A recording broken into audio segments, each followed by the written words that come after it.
Led by the financialized US economy, today's new Cold War is a fight to impose rentier-based finance capitalism on the entire world. And this is such an important analysis, because among those very few people of us who talk about this idea of the new Cold War and how dangerous it is, there are very few people who frame it in economic terms. Usually we frame it in political terms, right? That there are geopolitical interests between the US and the EU on one side and China and Russia on the other. And the EU, going back to Brzezinski and the Great Chessboard, his 1997 book, where he talks about the importance of preventing near strategic competitors from emerging in Eurasia. That's, of course, a geopolitical discussion, and economics is part of it, but it's often not at the forefront. But your analysis, I think, is even more important and more accurate, because your argument is not only is it geopolitical, but the geopolitical struggle is rooted in economics, and this is an economic struggle between systems. So talk more about the new Cold War and how you see it.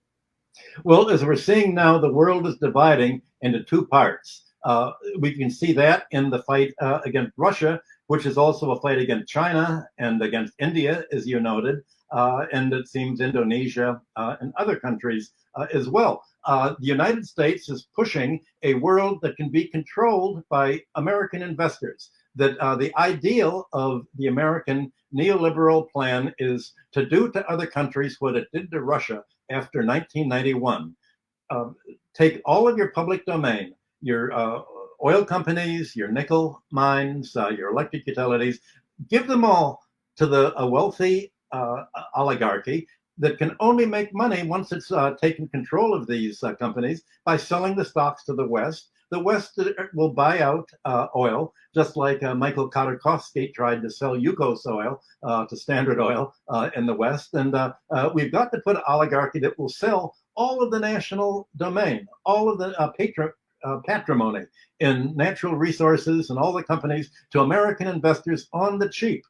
The Russian stock market led all the stock markets in the world from 1994 up to about 1998. This was a huge ripoff. The United States wants to be able to do that to the rest of the world. And it was furious when Russia said, we've lost more population as a result of neoliberalism than we did in all of World War II fighting against Nazism. We've got to stop. And Russia began to say, we've got to use Russia's population and industry and natural resources for Russia's benefit, not for the United States' benefit. Well, the United States was absolutely furious with this, and the fury has erupted in the NATO war against Russia in the last few months and what's ongoing now. And the United States says, well, U.S. State Department officials have said, what we want to do is carve up Russia into maybe 4 different countries: Siberia, Western Russia, Southern Russia near Central Asia, maybe northern Russia.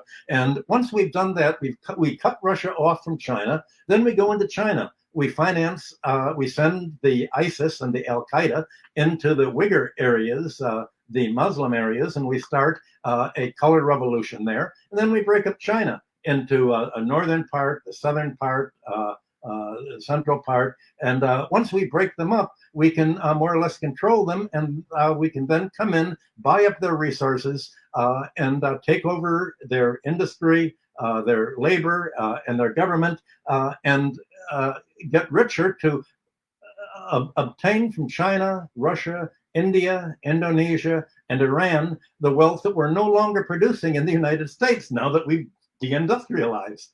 So that is, the world is dividing into 2 parts. And the one part is not simply the United States and its European satellites on the one hand versus the non-white population on the other hand. It's finance capitalism versus the rest of the world, which is protecting itself by socialism, which in many ways fulfills what was the ideal of industrial capitalism during the 19th century, when industrial capitalism was actually progressive. And it was progressive. That's part of the whole theme of my book. It was revolutionary. It tried to free economies from the legacy of feudalism, from the legacy of hereditary landlords. And now the financial class is no longer the landlord class, but the financial class, and the landlord class pays most of its rent to the financial class in the form of mortgage interest as it borrows money to buy property and housing and commercial sites on credit. And you have the kind of financialization that has increased housing prices in the United States to over 40% of income that is officially guaranteed for mortgages, that has priced American labor out of the market, privatized healthcare, 18% of GDP. That's pricing America out of the world market. Debt for auto debt, student debt, which in other countries education is free. That's pricing America out of the market. So you have a basically uncompetitive economy that's committing financial suicide, following the same dynamic that destroyed the Roman Empire, where an predatory oligarchy took over and maintained power by an assassination policy of its critics, just very similar to what America has been doing in Latin America and other countries. So you're having history repeat itself with this same kind of world split. And this split couldn't have occurred back in the 1970s. There was the Bandung Conference in Indonesia. There were other attempts at the non-aligned nations to break free of American imperialism, but they didn't have a critical mass. So right now, for the first time, you have a critical mass, and you have the ability of China, Iran, Russia, India, other countries together to be self-sufficient. They don't need relations with the United States. They can handle their own, they can create their own monetary system outside of the International Monetary Fund, which is basically an arm of the Defense Department.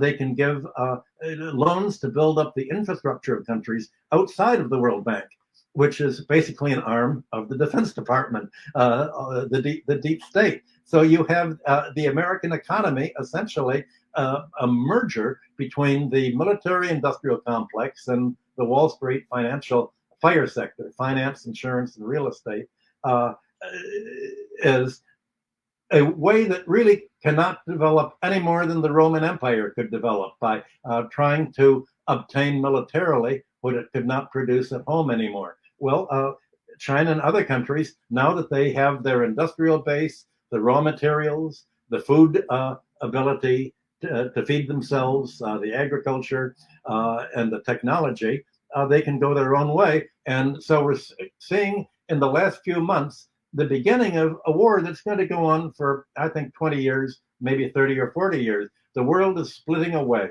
and it won't be a pretty sight, because the United States and its European satellites are trying to fight to